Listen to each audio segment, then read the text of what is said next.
सतयुग में भी हो गया था और कलयुग में और भयंकर हो गया और आगे वाले टाइम पे और भयंकर चलेगा। इसलिए कोई गम करने की जरूरत नहीं है, हम आपके साथ में, और जहां जरूरत पड़े आप जरूर याद करने का काम करना। इन्हीं भाव के साथ में मैं आप सबसे अनुरोध करना चाहता हूं कि जो सत्य की बात को लेकर के जब पूरे ही एक देश से दूसरे देश में ये बात चली, मैं जब 4 देशों की यात्रा करके आया और वहां की स्थिति समझी, तब लगा कि हिंदुस्तान ही एक ऐसा देश है जहां पर आज भी सत्य, ईमानदारी, निष्ठा की पूजा होती है। मानवीय मूल्य है यहाँ पर ऐसे ऐसे भाविक आज आप और हम बैठे हैं।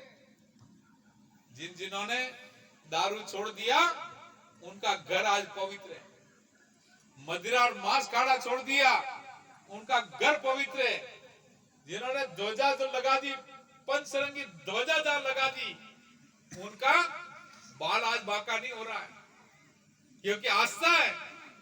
ये प्रकृति के 5 रंग हैं, प्रकृति के 5 रंगों के साथ में हमारा पंच तत्व का शरीर जो बना हुआ है, इसे जुड़ करके काम हो रहा है। प्रकृति हमेशा आपका साथ देगी, तभी जाकर के आप और बढ़ सकते हैं।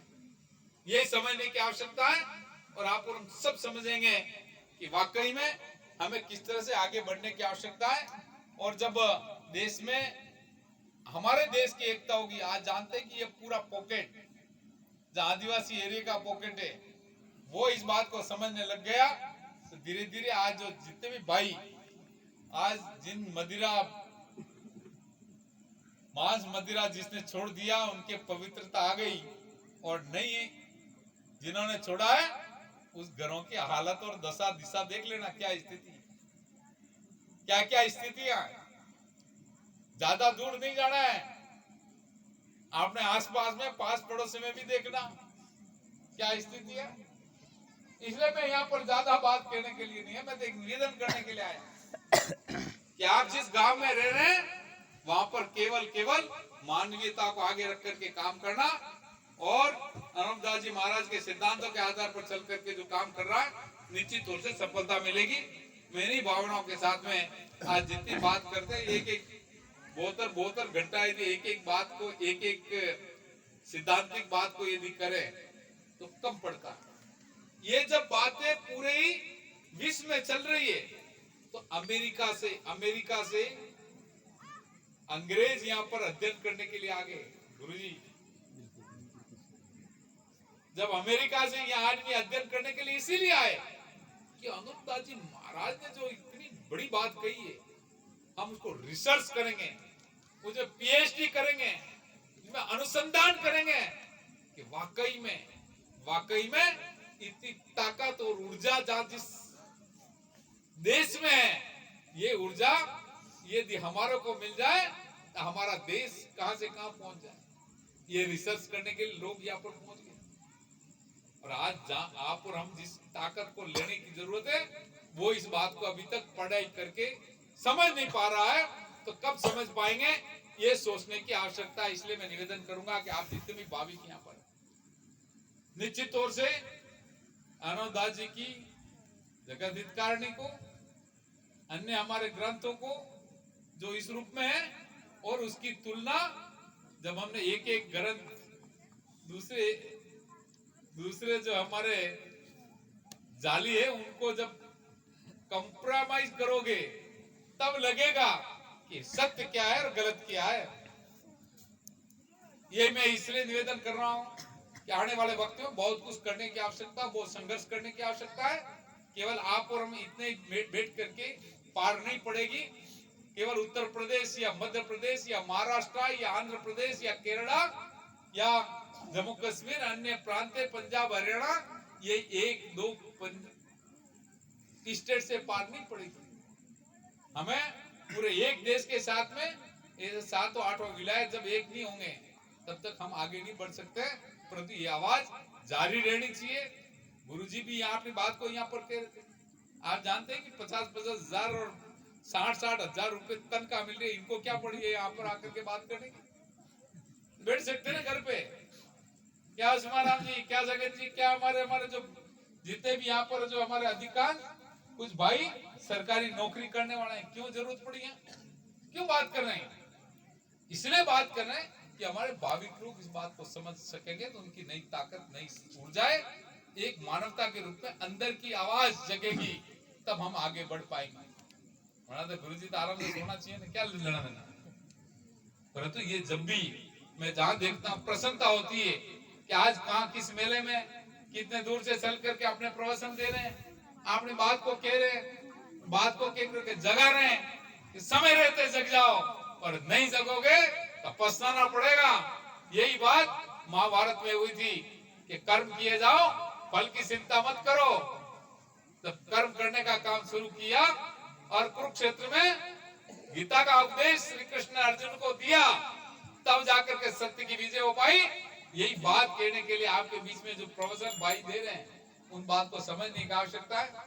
कोई होता है आराम नींद निकालता रहा तो तो सुबह उठन कर जाओ मुझसे, और कोई लेना देना नहीं है। क्या कर रहे हो, भजन बोल रहे हो, तुम जानो तुम्हारा काम जाने है। कोई लेना नहीं प्रवचन से, मस्त रहो। जो आदमी जगेगा, ये एक एक भजन जो हमारे भजनी गा रहे हैं ना, उसमें पूरी एक अगर भजन आप सही ढंग से सुन लोगे ना, तो आपके पूरे मानव जीवन के शरीर का उद्धार हो जाएगा एक भजन में।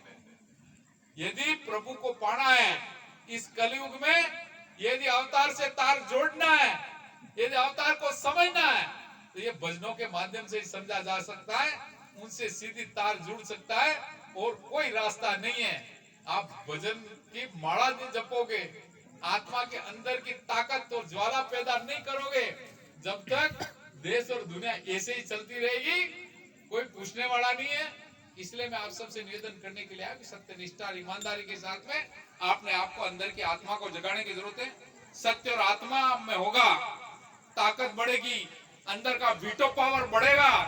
यदि जिनमें ये सत्यता अंदर से नहीं भरी पड़ी है, उनका शरीर खोखला है, उनका जीवन खोखला है, उनका जीना खोखला है, उनका इस धरती पर विचरण करना खोखला है। ये मैं कहने के लिए आप सबके बीच में आया था कि इस बात को दृढ़ता के साथ में लेवे। अभी बहुत कुछ तपस्या करने की आवश्यकता है। जो आदमी जितना तप करेगा, वो आदमी उतना निखरेगा। सोने को जितना तपाओगे, उतना ही चमकेगा।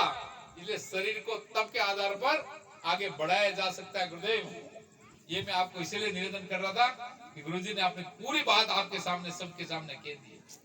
इसलिए मैं यहाँ पर ज्यादा बात नहीं करना चाहता। आप सबसे अनुरोध करूंगा कि जितने भी भाविक बैठे हैं, आज इस बात को समझे। केवल अपने हमेशा सोते हैं, सोए नहीं। इस बात को समझे, कौन क्या कह रहा है, क्या नहीं कह रहा। उस बात को समझ पाएंगे तो अपने आप में एक नई ताकत अपने शरीर में पैदा हो जाएगी। मैं इन्हीं भावनाओं के साथ में, हमें अभी उदयपुर भी जाना, इसलिए आपके बीच में कम बैठेंगे। भूगुंदा हमारे साथी इंतजार कर रहे हैं, इनके लिए भी हमें अपनी बात को वहां पर करनी है, इसीलिए हम आपके बीच में कम रहेंगे। परंतु मैं आप सब साथियों से, सभी भाविकों से अनुरोध करना चाहता हूँ, सत्यनिष्ठा और ईमानदारी की जहाँ पर भी बात और लड़ाई का जज्बा जब जब हो, तब डॉक्टर मांगीलाल गरासिया को याद किए करना। हम आपके साथ में हैं, तो सदैव जहाँ पर इस धरती पर काम कर रहे हैं, केवल राजनीतिक इश्यू को लेकर के काम नहीं करते, सामाजिक परिवेश के रूप में, और हमारे भाई जो सोए हैं उनको जगाने के लिए हमेशा आपके साथ में दृढ़ता के साथ में खड़े रहेंगे। ये मैं कहने के लिए आपके बीच में आया था। पुनः जितने भी मारवाड़ के जितने भी भाविक आए हैं उनको, और जितने भी हमारे जो भाई बहन आए हैं, उनको हृदय की गहराई से बहुत बहुत शुभकामनाएं देता हूँ। ये मेरे विधानसभा क्षेत्र का एरिया है, इसलिए हृदय की अंतिम गहराई से आपका बहुत बहुत आभार व्यक्त करना चाहता हूँ। हमारे जितने भी भाविक आए उनको, जितने भी भाई बहन आए उनको, क्योंकि अभी भजन कलाकार अपनी बात को कहेंगे, इसलिए मैं भजनों के बीच में और आपके बीच में ज्यादा समय व्यतीत नहीं करना चाहता। नहीं तो खराब समय व्यतीत इसलिए नहीं करना चाहता क्योंकि अभी सभी हमारे भजन कलाकार, हमारे बहनें भी गाएगी, हमारे भाई भी कहेंगे, अपनी बात को आगे बढ़ाएंगे और निष्ठा के साथ में आगे बढ़ने का सौगात लेकर के काम करें। पुनः गुरु जी आपका, हमारे पटेल साहब उनका, हमारे जनप्रतिनिधि बैठे उनका, और सभी पंच पटेलों का और सभी हमारे भाविकों का बहुत बहुत आभार व्यक्त करते हुए मैं अनूपदास जी महाराज से अनुरोध और प्रार्थना करूंगा, उनके शरणों में नतमस्तक होकर के प्रार्थना करूंगा कि अनुपदास जी महाराज आपके शरणों में जितने भी भाविक यहाँ पर आए उनका परिवार खूब फले फूले और आगे बढ़े और खूब आशीर्वाद रखवाना, जिससे कि हमारे भाई नैतिकता के साथ में आगे बढ़ने का सौगात लेकर के काम कर सके। यही मैं कहने के लिए आपके बीच में आया था। आपका आशीर्वाद हमारे भाविकों पर होगा तो निश्चित तौर से आगे बढ़ करके हमारा परिवार निर्मल होगा, हमारा समाज निर्मल होगा, हमारा एरिया निर्मल होगा, तो हम अच्छे खुशी हंसी खुशी के साथ में जीने का सौभाग्य लेकर के काम करेंगे। यही प्रार्थना करने के लिए अनुपदास जी महाराज आपके शरणों में मैं आया था। पुनः हृदय की गहराई से आप सबका बहुत बहुत धन्यवाद देते मैं मेरी बात को विराम देता हूँ। सभी अतिथियों का आभार व्यक्त करते मैं मेरी बात को विराम देता हूँ। सबको बहुत बहुत धन्यवाद। जय अनुपदास महाराज की जय हो और सबको बहुत बहुत थैंक यू सर। संचालक महोदय।